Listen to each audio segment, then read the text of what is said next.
Mango Graham, wala nang iibigin pa. Come on everybody! Mango Graham, wala nang iibigin pa. Mango Graham.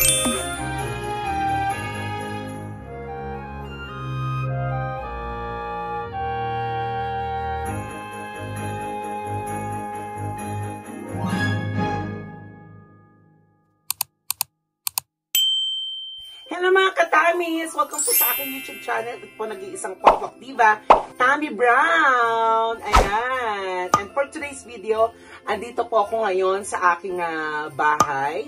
Sa aking maliit na bahay. So ayan. So dahil nga malapit na rin ang talagang ang Pasko. Alam niyo naman, ang puro vlog ko ngayon ay puro mga Christmas feels. Kasi gusto ko talagang ma-feel ang Pasko, di ba?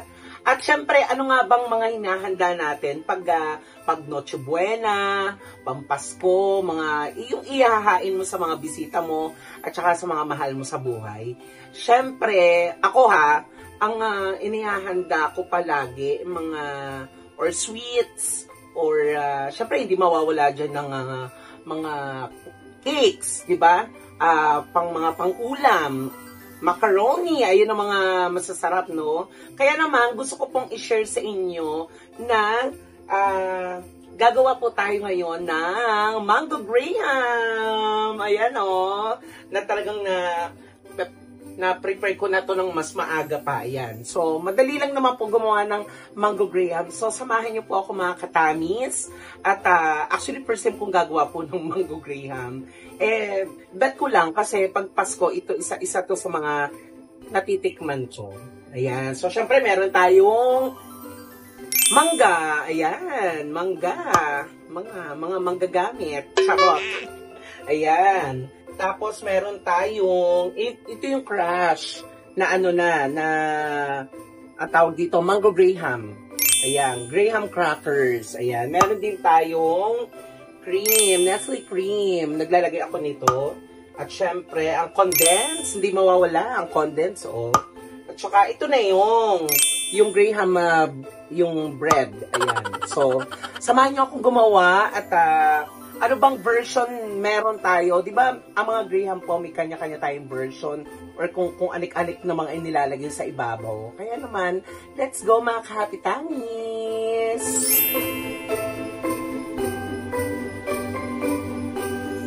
Ayan mga ka-happy tummies, prepared na. Ayan, so nagawa ko na itong ating, syempre, yung ating pinaka-main, ang mangga. Oh. So ngayon, gagawa na tayo ng Mango Graham. Ayan, sana makayanan ko. Di ba nasabi ko nga na first time ko kung gagawa ng Mango Graham. Pero may nagturo po sa akin, yung pinsan ko. Kaya, let's do this. Dito ko ilalagay. Ayan, medyo malaki-laki. Oh, para hanggang mga 1 week ko tong sigurong papapakin. Ayan. Kaya naman, sana makayanan ko. Ay! May mga nadudurog lang, di ba? Yan, ganito, oh. Uy, napansin nyo mga ka-happy tummy, kaya ganito yung aking camera na nakataas siya. Oo, wala po akong cameraman ngayon. So, wala akong videographer. Kaya, self-self na lang muna. Pinaghalo ko na dito yung Nestle cream at saka yung condense. So, ito ang ating pang yung sa kanin. Ayan. So, lalagyan natin ng cream. Kayo ba, favorite nyo ba ang ang Mango Graham? Ako talagang nasasarapan talaga ako dito. Ang tawag dito ay layering. Ayan. Tama ba ako? Yung pagle-layer. Layer lang. Tapos, layered ulit natin. Ganito.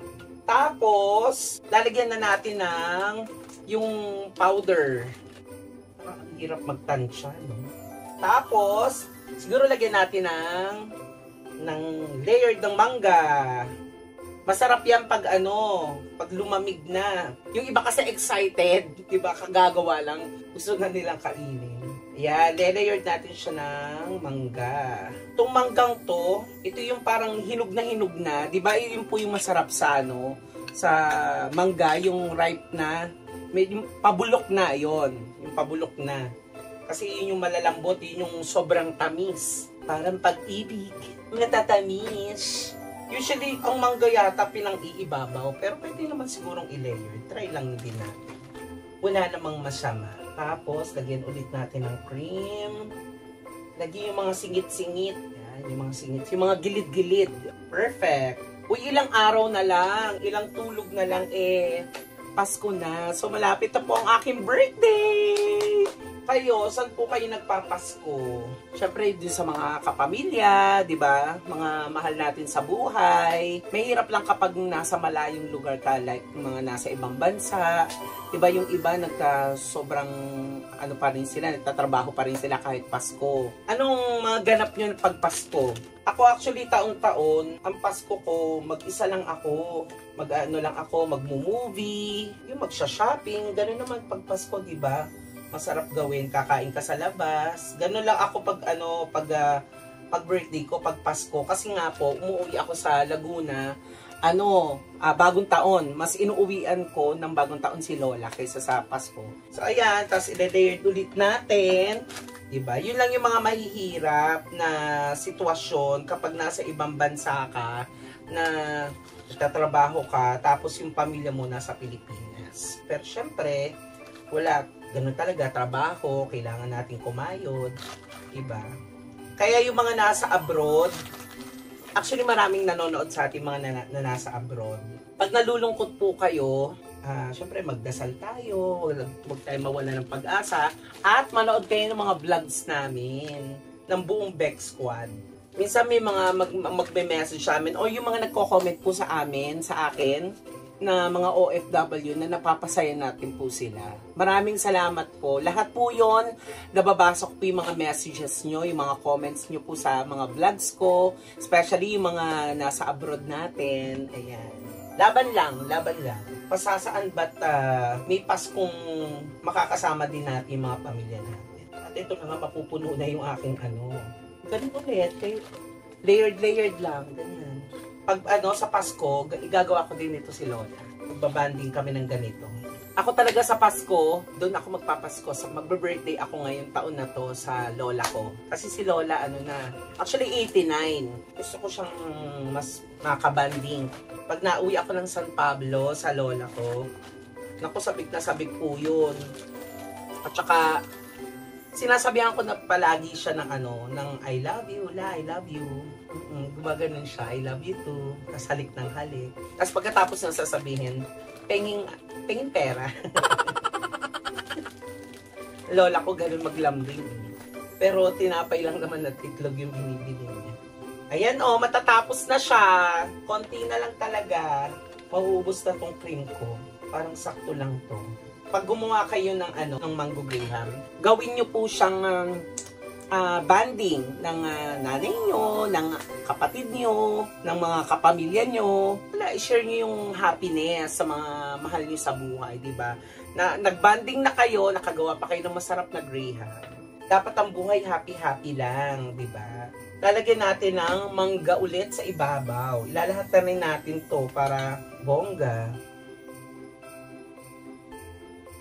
Habang gumagawa kayo, pwede kayo kumanta ng theme song ng Mango Graham. Alam nyo ba yung kung ano ang theme song ng Mango Graham? Yung Mango Graham, wala nang iibigin pa. Come on everybody! Mango Graham, wala nang iibigin pa. Mango Graham, nakakatawa ba yun? Come on, let's sing together. Mango Graham, wala nang iibigin pa. Hey! Mango Graham, wala nang iibigin pa. Mango Graham. Oh, diba? Wala tayong paikot. Ayan, kaya naman, mga kapitamis, isa to sa ihain nyo ngayong darating na Pasko or Noche Buena. Syempre, ayan, para to sa ating mga mahal natin sa buhay. Gawin nyo to, magbanding po kayo. At syempre, isa to sa masarap na kainin kapag ngayon darating na holidays, Pasko, bagong taon, ayan, perfect na perfect po ito. Kaya naman, maraming salamat mga ka-Happy Tummy sa panonood sa akin for today's video. At syempre, 12 days na lang, Christmas na! Yay! Pasko na, malapit na po ang Pasko. Syempre, araw ng pagmamahalan at araw ko din po yan, birthday ko yan. Kaya naman, thank you very much sa lahat yung mga nasa abroad po. Shoutout po dyan sa inyo. At syempre sa aking mga love, sa aking mga ka-Happy Tummy, sa mga lahat ng mga sumasubaybay sa aking pong mga vlogs. Maraming salamat po. God bless po sa inyo po palagi. Thank you very much. At syempre, huwag niyo pong kalilimutan ang YouTube channel ng buong Bex Squad. Nasa ibaba po yan. Ayan. At syempre, ako din po. Mag-subscribe na rin po kayo sa mga hindi pa nakaka-subscribe. Ayan, like, share, and subscribe my YouTube channel. Again, ito po ang Kwakwak Diva. Tummy Brown, bumabati po sa inyo na maagang at maligayang Pasko po sa ating lahat. We love you so much. Bye, good night everybody. Bye. Sarap nito. Kakainin ko na agad to. Wala nang lamig-lamig. Nasabay kutsara. Bye everybody. Love you.